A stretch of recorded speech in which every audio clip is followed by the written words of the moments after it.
Bom, gente, eu gostaria de fazer uma reflexão com vocês. E eu preciso que você abra a sua Bíblia no livro de Gênesis. Isso, abra aí. Gênesis, no capítulo de número 3.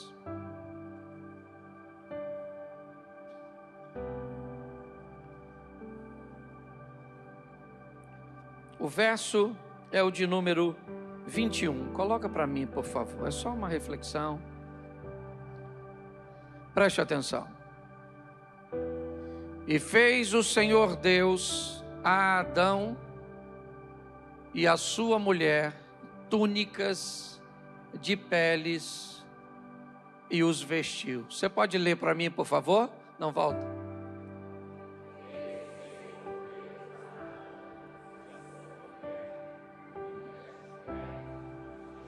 Feche seus olhos. Senhor nosso Deus e Pai, em nome de Jesus, eis aqui a Tua palavra. Continua falando conosco e usa-me como um canal de bênção nesta hora. Te damos graças por tudo, em o nome de Jesus. Amém. Glória a Deus. Amém. Eu gostaria de te dar um panorama rápido da necessidade do Salvador. Da necessidade de alguém que viria fazer algo que ninguém teria condições de fazer. Se você deseja viver com Deus, e eu tenho falado muito de relacionamento, é importante que você entenda que a maior parte da Bíblia terá que ser vista pela fé e não pela razão.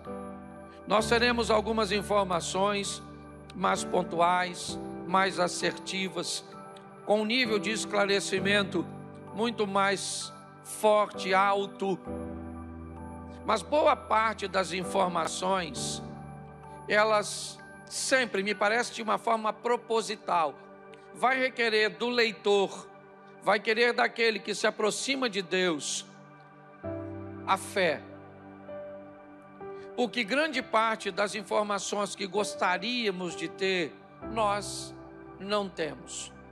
Nós temos dificuldade de entender a Bíblia por causa do tempo, dos números. Eles nos atrapalham muito. Quando diz que alguém é capaz de viver mais de 900 anos, como Matusalém, como há uma geração que vivia 400 e poucos, 300 e poucos, 500 e poucos, certo? Isso vai diminuindo ao longo do tempo, mas ainda é para nós um grande desafio. É um grande desafio entender onde um camarada consegue 300 raposas para colocar fogo na seara do inimigo. É um grande desafio para nós entendermos como um indivíduo apenas com uma queixada de jumento pode praticamente exterminar um exército inimigo.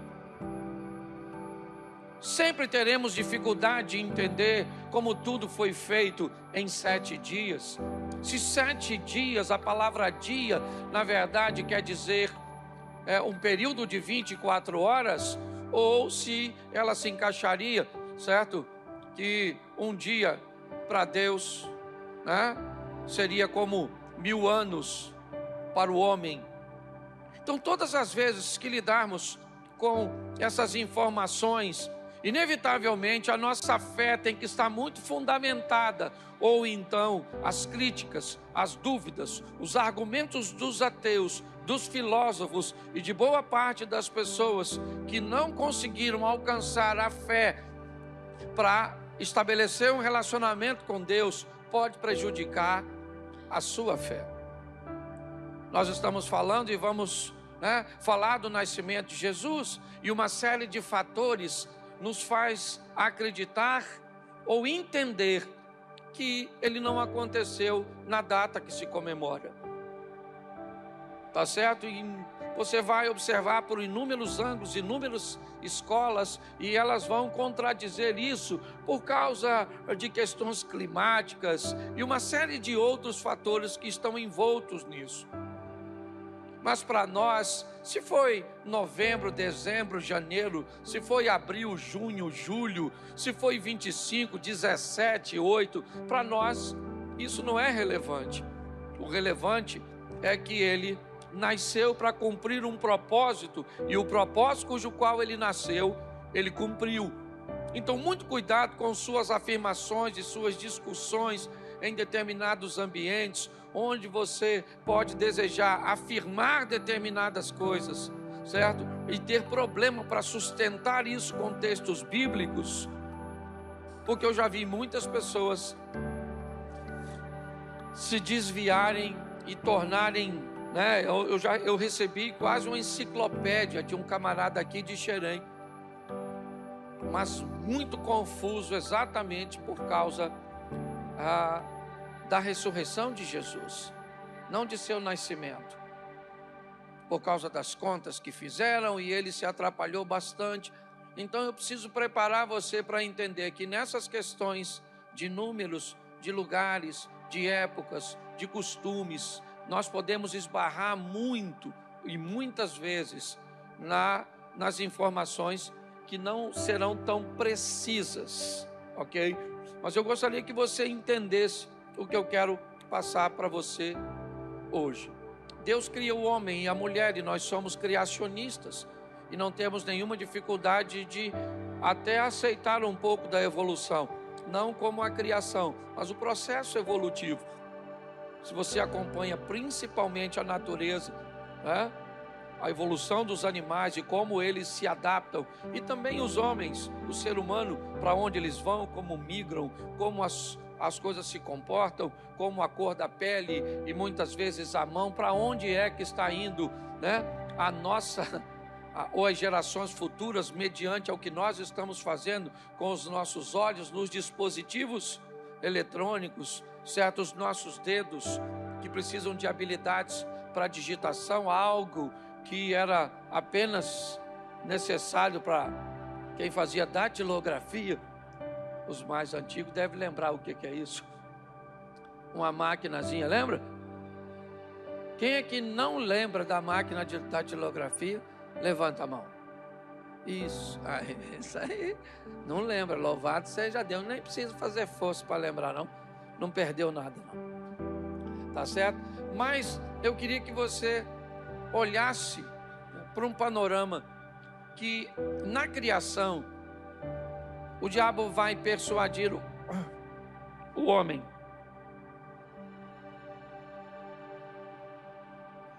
e sua mulher, e eu acho que isso todo mundo sabe, a historinha de um limite que é ultrapassado, que durante algum tempo alguém disse que era uma maçã, um fruto, alguma coisa desse tipo, mas a mensagem apenas quer dizer que um limite foi estabelecido no jardim, no Éden, no ambiente que era chamado de paraíso, e aqueles que viviam ali resolveram ultrapassar os limites estabelecidos por Deus.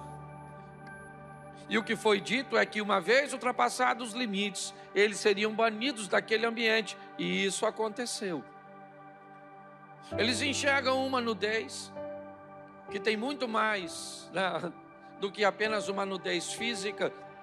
Mas é importante você notar que ao observar isso, eu confesso a você que aí a minha fé tem que entrar em ação, porque as informações não são suficientes para me satisfazer. Eu não consigo entender por que é que eles pegam folhas para se cobrir. Eu não consigo entender. De onde vem a tal vergonha para cobrir seus órgãos sexuais com folhas de figueira? Talvez para cobrir os seios de Eva, para cobrir as partes íntimas daquele casal. Não sei, eu não sei. Eu confesso que nós nos deparamos com tribos indígenas que andam nuas, certo? E não tem nenhum problema, nenhuma vergonha disso. Então eu não entendo muito bem. Eu só sei que eles tentam reverter o que fizeram. É isso que eu quero que você entenda. Eles tentam reverter o que fizeram com algo provisório, com algo que não é consistente. Eles pegam uma folha que não sobreviverá muito tempo, que irá apodrecer já, que basta o movimento, que basta o sentar e o levantar, e é uma questão de tempo até essas folhas não sobreviverem, ou seja, não serem suficientes para cobrir a nudez. Mas eles tentam consertar, É o homem tentando resolver o seu problema, ou o problema com o seu pecado, tentando ele mesmo solucionar, ele mesmo pagar e fechar essa conta e zerar essa pendência. Só que eu pedi que fosse colocado o capítulo 3, o verso de número 21, e ele tem uma informação bem legal para nós. E fez o Senhor Deus a Adão e a sua mulher túnicas de peles. Bom, é importante notar que nós não tínhamos o sintético. É importante notarmos que alguém teve que morrer para oferecer as peles do verso de número 21. Apesar de não ser registrado explicitamente, alguém morreu. Um sangue foi derramado nessa ocasião, onde Deus se torna um costureiro, um estilista. Em algumas traduções diz que ele coseu a roupa, ele cobriu Adão e Eva. Preste atenção.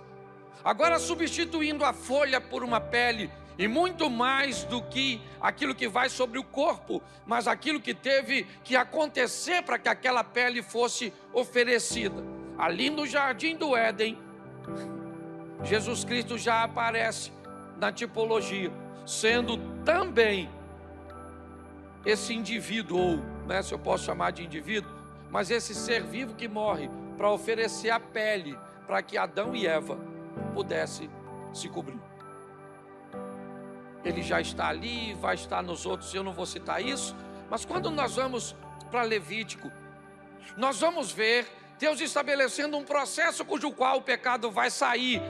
E ele depende de duas figuras importantíssimas. Aliás, ele depende de três. Ele depende do pecador. Ele depende do cordeiro que vai pagar o preço do pecado. E ele depende do sacerdote que vai matar ou oferecer o sacrifício. E as coisas continuam sendo capazes de ser resolvidas. Ao longo do tempo, as coisas foram passando, até que outro problema apareceu, o problema com o sacerdote. Preste atenção, para que as coisas fossem resolvidas, precisaríamos de um sacrifício, precisaríamos daquele que necessitaria de ter seu pecado encoberto, mas precisávamos de um sacerdote, alguém que fosse capaz, que fosse digno de matar um animal, de celebrar a cerimônia cuja qual alguém ficaria livre de seu pecado. E aí o problema se estabeleceu. Por quê? Porque o sacerdote se corrompeu. Não é muito diferente do que vemos hoje nos sacerdotes.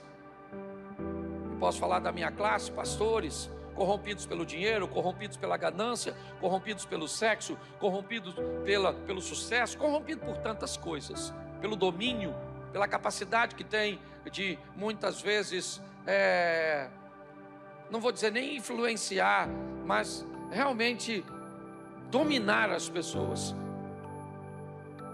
Olhando para isso, era mais ou menos assim. Vamos olhar para o Novo Testamento, eu já vou chegar lá para mostrar isso a vocês. Era mais ou menos como se fosse assim: eu sou o sacerdote, o Osias, ele precisa fazer o sacrifício.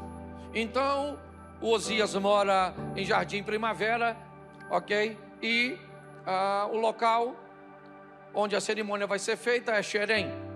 Para o Osias é muito mais rápido comprar um animal aqui em Xerém do que andar com um animal lá de Jardim Primavera até Xerém. Vai demorar muito mais tempo, ok? Então o que Osias faz? Ele traz consigo o dinheiro para comprar um animal aqui, certo? Porém, o cara que vende o animal é meu filho Felipe. É ele o dono do animal. Então ele vai lá, compra com Felipe, mas na hora de oferecer o sacrifício, ele também precisa da lenha. E quem vende a lenha, certo, é meu filho mais velho, Caio. Mas além da lenha e do animal, ele também vai precisar do incenso. E quem vende o incenso é um outro parente meu. Eu queria que você entendesse mais ou menos, só estou dando de uma forma grosseira o que estava acontecendo, mas só para você entender por que Jesus virou os cambistas, por que criou toda aquela estrutura naquele ambiente. Mas nós voltamos à estaca zero agora, porque o templo está lá, e se alguém entrasse para oferecer o sacrifício no Santo dos Santos, ele seria fulminado.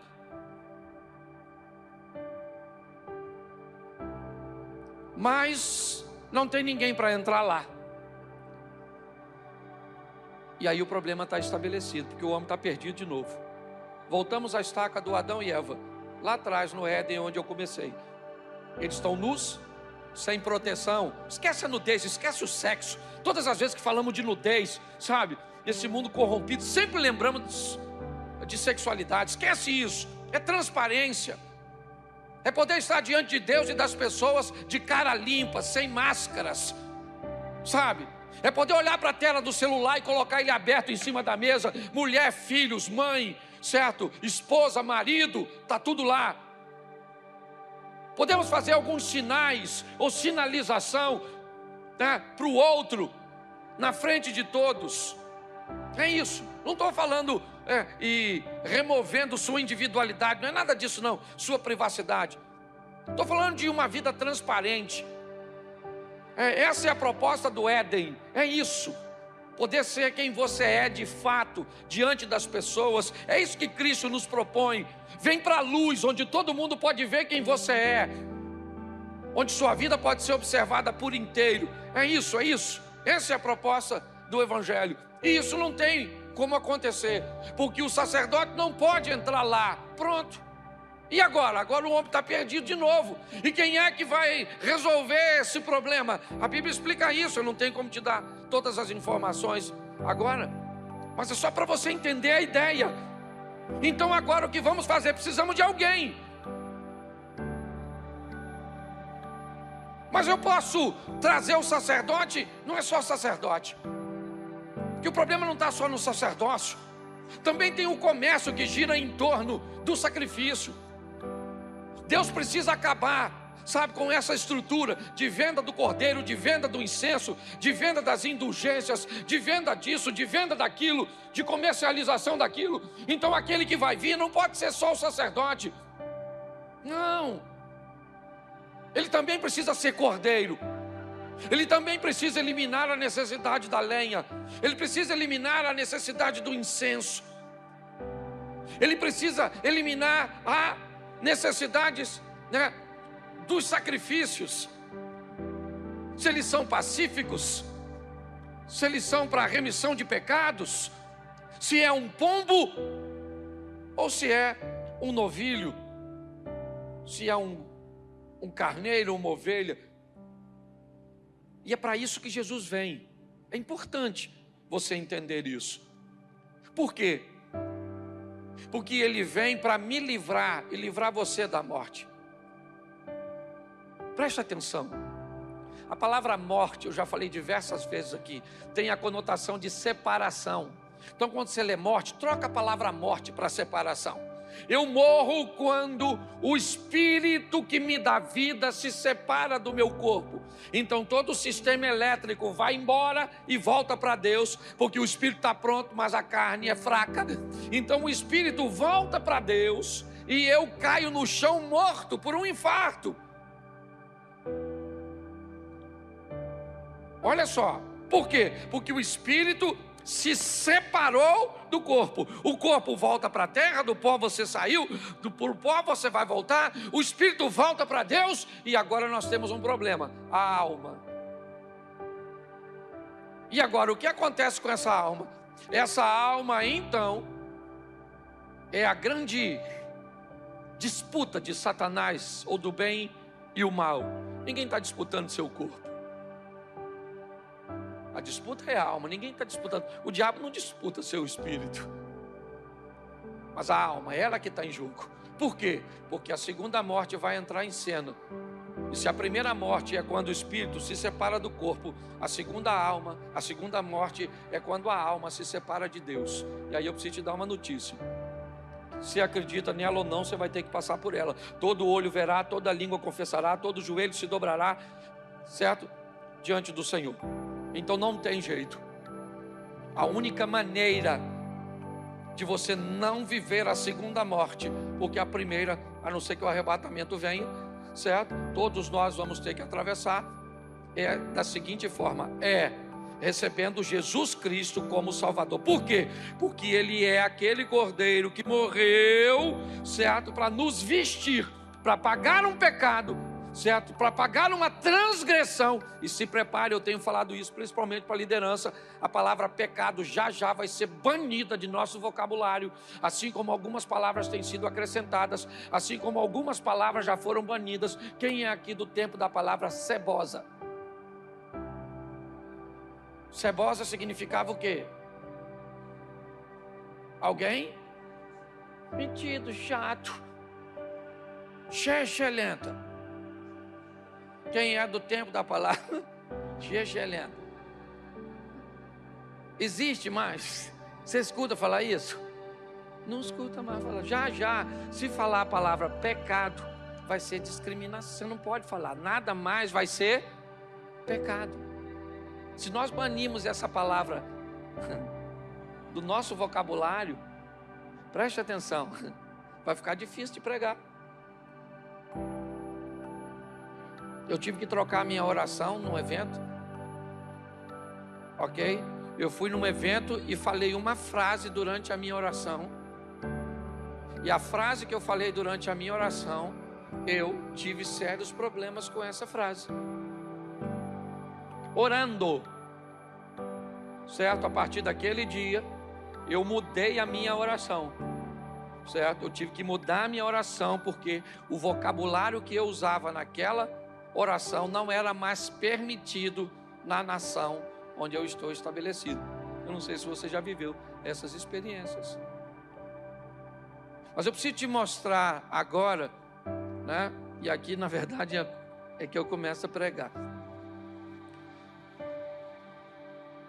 A chegada desse Salvador, e ele veio para quê?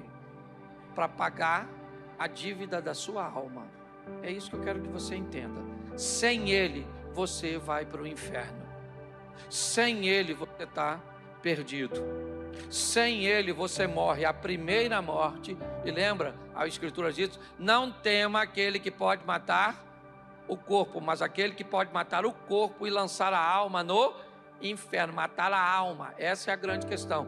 Jesus, ele veio para nos dar uma vida abundante na terra, é verdade, mas para pagar uma dívida. É muito importante que às vezes as pessoas não têm o entendimento disso. O presente tomou conta, a ceia tomou conta, a confraternização tomou conta, mas as pessoas às vezes não têm habilidade de entender o que ele fez naquela cruz. Fica algo bem mecânico. Então precisava-se, ok, de que o Salvador chegasse. Os profetas falaram disso, e isso começa a se cumprir numa das maiores mulheres, se não a maior, que pisou nessa terra, Maria, a mãe de Jesus. Essa mulher foi extraordinária, primeiro por sua capacidade de ter uma maturidade numa idade tão jovem, a maneira cuja qual ela se comportou, e foi a única mulher que teve o privilégio de ouvir o Filho de Deus lhe chamar de mãe.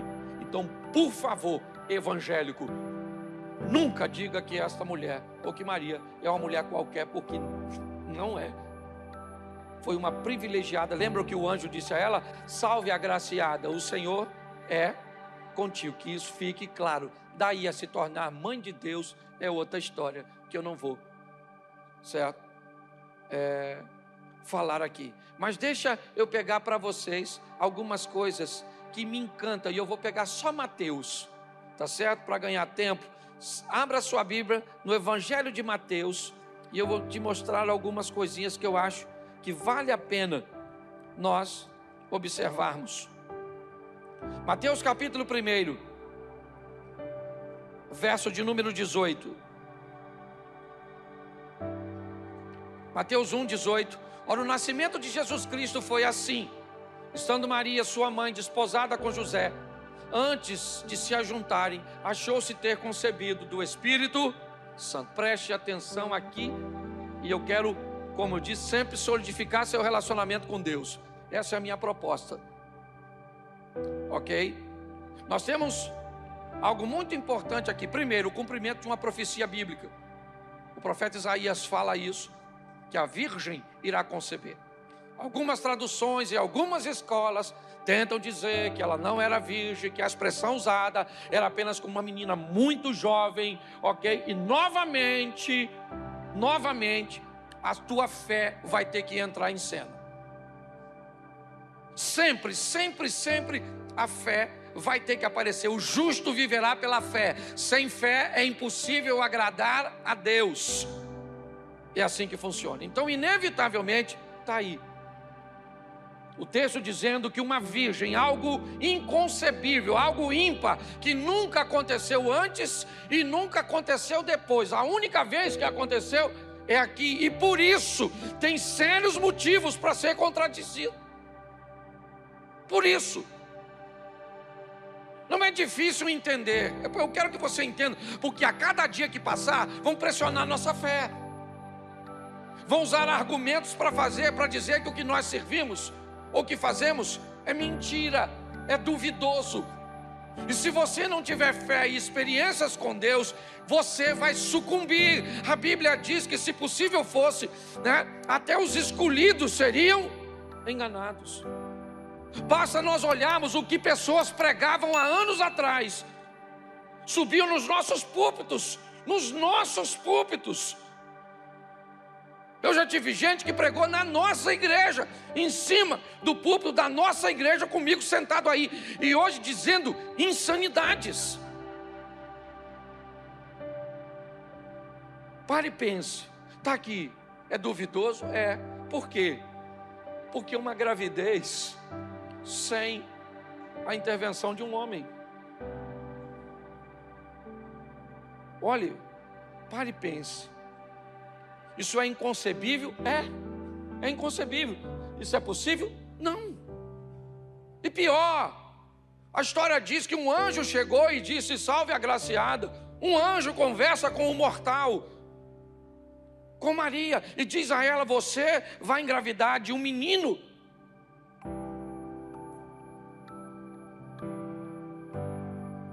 Você consegue entender isso? Nós estamos comemorando hoje o aniversário desse garoto, desse menino chamado Jesus. Você não acredita em Adão? Opa, beleza. Para você, Adão não existiu. A história do Éden é a história da carochinha. Então queria lembrar você que a Bíblia diz que o pecado entrou por um homem, e se entrou por um homem, o pecado saiu por um homem, porque senão não há justiça. Não há diferença nenhuma num ser humano, como ser humano, entre Adão e Jesus. Porém, se Jesus veio desfazer algo que Adão não fez, tem algum problema com a nossa fé. Então é importante que possamos entender isso. As Escrituras estão se cumprindo e ele vai ter que vencer. No capítulo 4, coloca para mim, por favor, verso 1. A coisa que todos perderam.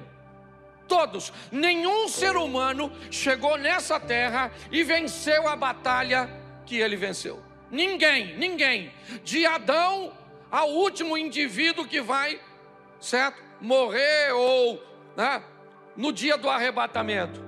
Então foi conduzido Jesus pelo Espírito ao deserto para ser tentado. Todos que foram tentados perderam a batalha. Todos. Não teve ninguém. Pega para mim alguém aí. Quem é que você gosta na Bíblia? Vai lá. Vai Davi? Quer Salomão? Quer quem? Quer ir para o profeta Elias? Vamos lá? Você quer ir para quem? Eliseu? Vamos embora. Moisés? Abraão? Quem você quer ir? Todos eles. Apóstolo Paulo? É isso? Pedro? Todos perderam a batalha para a tentação. O capítulo 4 expõe o nosso mestre, Jesus Cristo, sendo tentado pelo diabo, oferecendo a ele aquilo que mais ao longo da história derruba pessoas. E é assim que funciona. Alguns aqui de uma forma mais intensa, né? Apenas no capítulo 4, outros dizendo, né? Aí ao longo da história, de que Jesus tinha um caso extraordinário com Maria Madalena. Que é bíblico ou fora da Bíblia? Essa pressão sempre vai existir. Qual é o propósito de tudo isso? Você acha que é do nada? Não. É fazer você desistir da fé. É transformar Jesus em alguém comum para você. É isso. Apenas o histórico. No capítulo 4 está aí. Ele foi conduzido ao deserto para ser tentado pelo diabo. E não apenas no capítulo 4. No restante de sua vida. Porém ele foi o único que passa por aqui ileso. Essa é a verdade. Ileso. No capítulo 5, coloca o 5 só para eles, para eu deixar registrado. Capítulo 5, verso 1. Rapidinho. Vendo a multidão, vendo a multidão, subiu a um monte e assentando-se, aproximaram dele seus discípulos. Agora no capítulo 5 ele começa seus ensinamentos. Porque ele é cordeiro. Apesar de ser eterno, ele precisa morrer. Ele vai passar e sabe que seu tempo é curto. Mas ele sabe que uma coisa pode mudar a vida da humanidade: informação, conhecimento, ensinamento. E a partir do capítulo 5, ele começa a ensinar seus discípulos inicialmente, é verdade, dando a ele bases. Mas logo, logo Jesus já está falando para a multidão. 4.000, 5.000 pessoas, pessoas importantes, expressivas, significativas. Sua palavra através de pessoas como João Batista, como o apóstolo Paulo, está chegando em lugares, ou chegou em lugares relevantes, importantes. Não apenas mais pessoas de aldeias, mas governadores conseguem ser alcançados por esta palavra. E o que é isso? Isso são seus ensinamentos. Aquilo que você escuta hoje e que eu estou falando aqui são coisas que romperam mais de 2.000 anos para chegar. Por quê? Porque é sustentada nele. A ele foi dado um nome que é sobre todo nome. Se tem uma coisa que Deus preza, é seu nome, certo? Uma das coisas mais importantes da história é nome, certo? De uma forma grosseira, acaba virando uma marca, acaba virando uma chancela. Hoje, por exemplo, o nome Que Bom, estou te dando um exemplo. O nome Que Bom, só o nome Que Bom, com aquele símbolozinho da Que Bom, vale mais do que tudo que a Que Bom tem de estrutura. Fábricas, equipamentos, tudo. Nome. Todas as vezes que você cria um nome, certo? Nome. O nome pode fazer a mesma coisa, vale 100 vezes mais. Uma empresa na China pode fazer uma camiseta que pode custar R$50 numa loja e $5.000 em outra, na Quinta Avenida, em Nova York. Qual é a diferença? O tecido é o mesmo, a fábrica é a mesma, a costureira é a mesma, é o nome que está sobre ela. A coisa mais importante que nós temos é o nosso nome. Todas as vezes que falarem o seu nome, pare e pense nisso. O inferno sabe quem você é. Estão tentando expulsar um demônio. E aquele que tenta diz: em nome daquele que Paulo diz. 2 nomes são citados nesse texto, um implícito e outro explícito. O nome Paulo e o nome Jesus, porque Paulo expulsava demônio em nome de Jesus. Então disseram: em nome daquele que Paulo diz, sai agora. E o demônio diz: Paulo, eu sei quem é. Esse nome tem autoridade. Aquele que Paulo diz, eu também sei quem é. Mas e você? Quem você é? Eu não sei quem você é. E o texto, depois você lê, diz que o demônio ataca os 2 indivíduos e que sai basicamente pelado. Seus ensinamentos estão construindo nome em pessoas. É isso, e continua fazendo. Pessoas que têm nome, que constroem nome, que ganham credibilidade, seja numa esfera tão grande, ou talvez seja tão pequeno. Ah, mas eu queria ser alguém de credibilidade tão grande. Tenha primeiro de sua esposa, tenha primeiro de seu cônjuge, tenha primeiro de seus filhos, tenha primeiro de seus colaboradores. Vamos começar numa fama que seja crescente, sólida. É isso que ele está fazendo com seus ensinamentos a partir do capítulo 5, capítulo 8. Só vou dar o capítulo, não vou ler por causa do tempo. Põe o 8, só para o pessoal pegar a linha 8:1. Isso, descendo ele do monte, seguiu uma grande multidão. Agora ele começa as curas. Agora ele começa a curar. Agora ele começa a manifestar seu poder a partir do 8. Ele cura o leproso, ele cura o servo do centurião, em Mateus. Ainda no capítulo 8, a partir dele, ele começa a mostrar o poder que ele tinha sobre os fenômenos naturais, repreendendo a tempestade. Agora ele começa a expulsar demônios, e numa viagem só, ele dá 2 lições extraordinárias. Ele rompe paradigmas e mostra que 2 dos seus maiores missionários são um ex-endemoniado e uma mulher de vida um pouquinho questionável, a samaritana. Preste atenção. Ele começa a romper, pegar pessoas que ninguém quer, olhar para pessoas, sabe, aparentemente desqualificadas para desempenhar. Ele começa a fazer coisas, a dizer para vento, cala a boca, o vento cala a boca, dizer para o mar, fica quieto, dizer para o demônio, sai, e o demônio sai, dizer para o morto, levanta, e o morto levanta, dizer para o doente, você está curado, e o doente está curado. Esse é Jesus. Isso é extraordinário. Me parece que no casamento de Caná, no capítulo 2, ele diz que não é para isso que veio.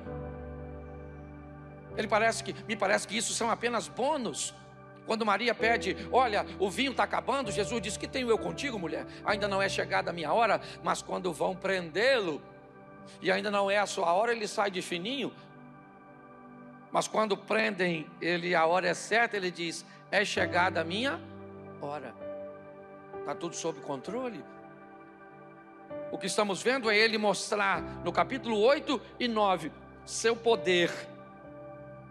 Mas no capítulo 10, põe o 10, verso 1. Novamente ele volta para coisas muito preciosas. Ele, chamando os seus 12 discípulos, deu-lhe poder sobre espíritos imundos, para que expulsassem e para curarem toda a enfermidade e todo o mal. Preste atenção. O que ele mostrou no capítulo 5 ou no capítulo 8, agora com suas curas, depois de ter dado os ensinamentos, agora ele diz para os discípulos, vão sozinhos agora, apoiando uns aos outros. Evitem ir sozinhos. Mas vão agora, para quê? Porque agora está na hora, certo? De vocês estagiarem. Agora eu não vou com vocês. Vão, expulsem os demônios. Comecem a fazer. Comecem a realizar. Comecem a divulgar. Os ensinamentos estão aqui. Se você olhar o capítulo 10, ele continua dando mais instruções. E dentre elas, a proposta da salvação.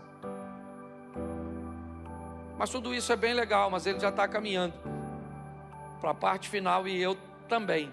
Capítulo 26 ainda de Mateus. Vale a pena você ir para casa e ler os 28 capítulos de Mateus. E aconteceu que quando Jesus concluiu todos esses discursos, disse aos seus discípulos, vamos lá, bem sabeis que daqui a 2 dias é a Páscoa, e o Filho do Homem será entregue para ser crucificado.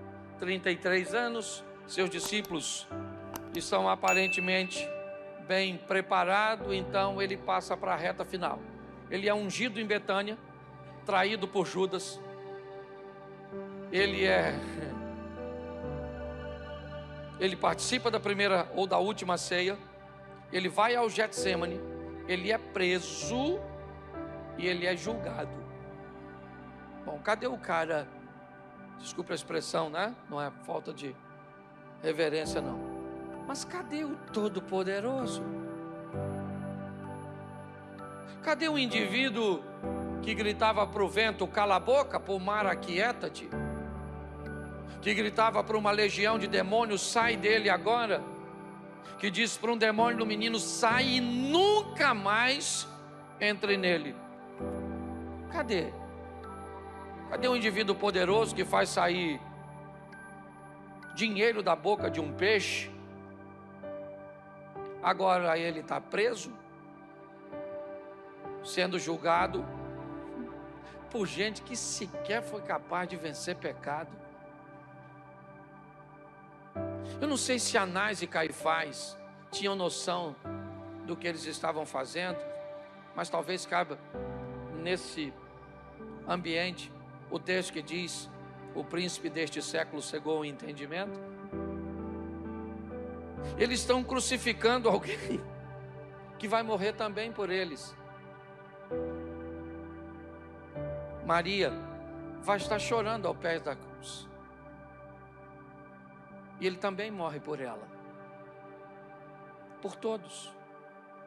Todos pecaram, todos pecaram e destituídos estão da glória, todos. É assim que funciona. O único foi ele foi o único. Mas até aqui o curso está normal, porque ele também vai morrer. Aliás, essa foi a instrução de alguns correligionários de Nicodemos, dizendo entre si: calma, gente, antes deles apareceram outros charlatões, fique tranquilo, já já ele morre, e tudo que ele ensinou será sufocado, já já as pessoas esquecem dele, ele é apenas mais um dos loucos que acreditaram que eram Deus, ou que acreditavam ser o Messias, ou talvez muito menos que isso, um imperador. Mas pare e pense, até o capítulo 26 está tudo tranquilo. Ele é um homem como qualquer outro. É verdade que nasceu de uma forma meio esquisita, que algumas pessoas questionam. Aliás, se alguém questiona o nascimento, por que eu vou querer que eles aceitem a ressurreição?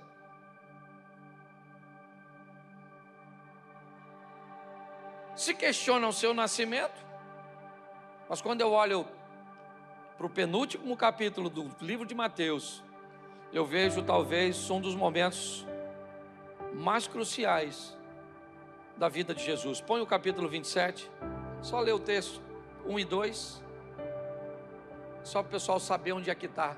E chegando amanhã, todos os príncipes, os sacerdotes, os anciãos do povo formavam juntamente conselho contra Jesus para o matarem.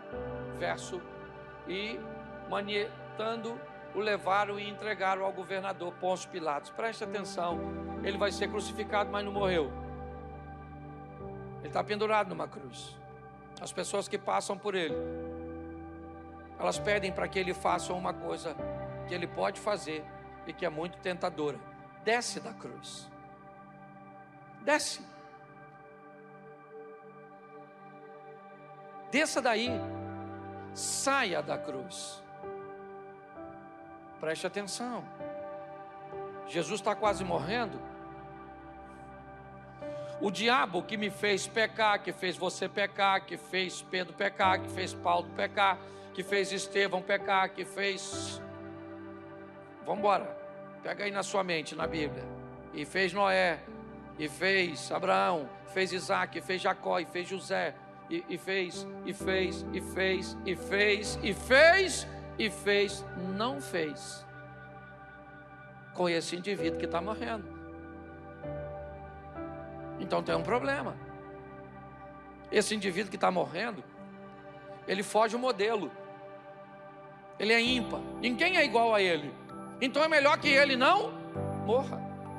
Eu não sei nem se eu posso dizer que me parece que é como se Satanás, que achou que estava no controle, acaba de descobrir que não está, então começa, desce da cruz, não morre, eu preciso mais tempo contigo, eu preciso de mais tempo com você, para que eu consiga fazer com que você peque. Vamos embora, não deu certo lá no início para você me adorar, mas eu preciso, desça da cruz. Então soldados, desçam da cruz, autoridades, digam para ele, desça da cruz, o povo, diga desça da cruz, ladrão que está do lado, diga desça da cruz. Esse é o 27, porque se ele não descer da cruz, o inferno está com problema, o mal está com problema. Então ele pode descer, está doendo,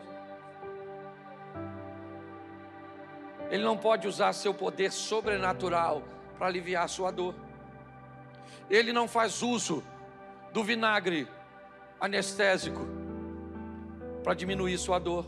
Não, ele não pode, ele não quer. Até aqui, meu irmão, Jesus é igual a todos os homens. Sim, quem não viu Mel Gibson me ajude, na Escócia, O Patriota, fantástico.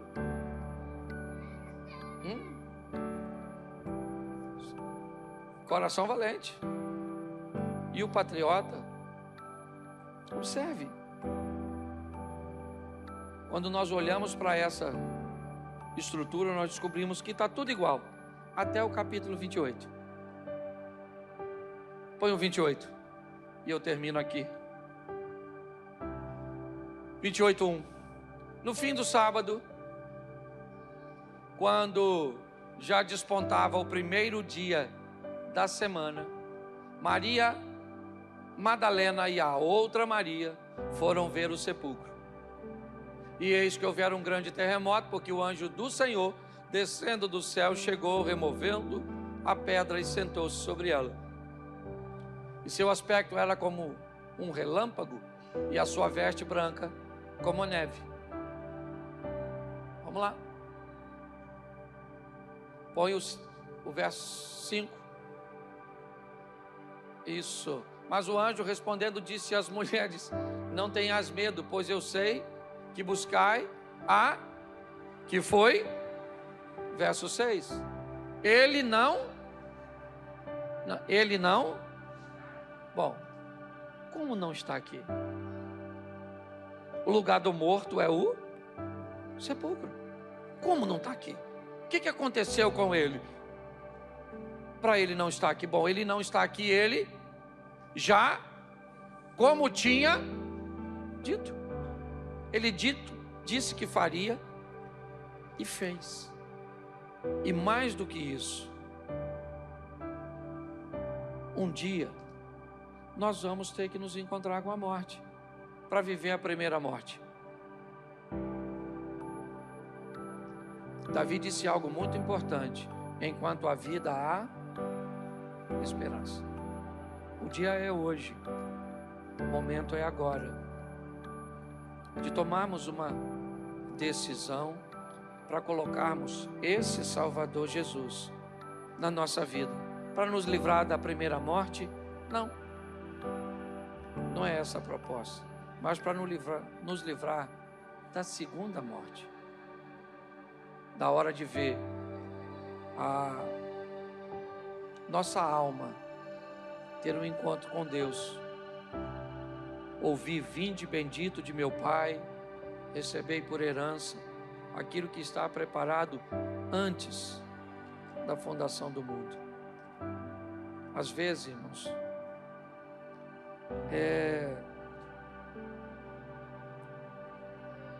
se tornou mecânico demais. Eu estou com um amigo à beira da morte. Talvez ele não passe dessa semana. E eu estava tomando banho hoje para vir para cá. Ele está em fase terminal, metástase e um câncer no pulmão. E eu sei que ele está sofrendo bastante. E ele não tem Jesus. Eu vou lá amanhã, mais uma vez. E esse Jesus, ele vai morrer a primeira morte. Porque ele vai morrer, ele fumava demais.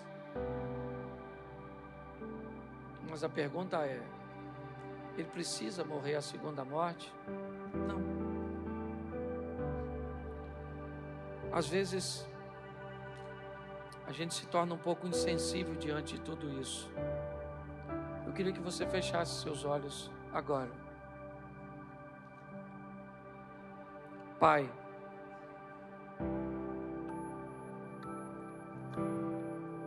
às vezes estamos envoltos numa vida tão dinâmica, num ambiente tão superficial, oh Deus, que nos esquecemos de que todos aqueles nossos irmãos têm dentro de si algo que o Senhor deseja,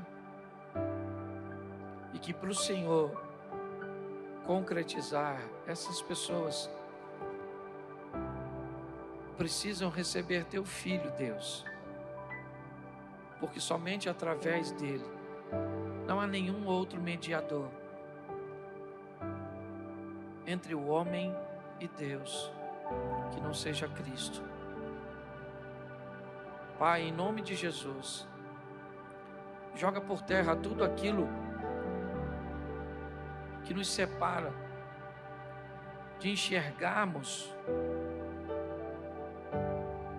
o que é uma árvore, é um presente, é uma cantata.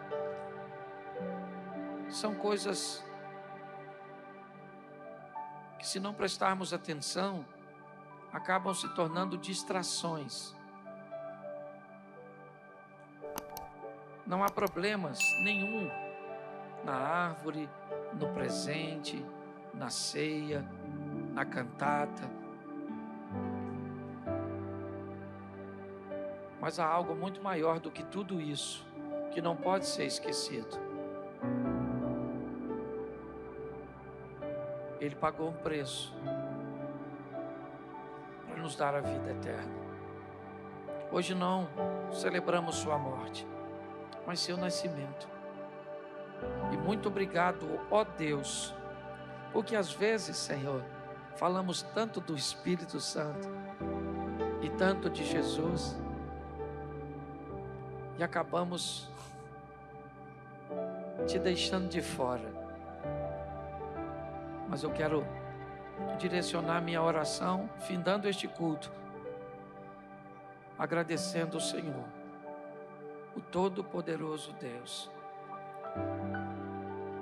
que se manifestou também como Filho, que se manifestou e se manifesta também como Espírito Santo. Toma a nossa casa, a nossa família, mas principalmente a nossa fé, que tenhamos experiências contigo, Senhor, que se sobreponha a informações mais precisas, exigidas por aqueles que não têm experiência nenhuma. Leva-nos aos nossos lares, guardado por tuas mãos poderosas, porque nosso futuro não é incerto. Nós estamos guardados por tuas mãos. Te damos graças por tudo. Que o grande amor de Deus, nosso Pai, a graça de nosso Senhor e Salvador Jesus Cristo e as doces consolações do Santo Espírito de Deus seja para com todo o povo do Senhor, e todos digam: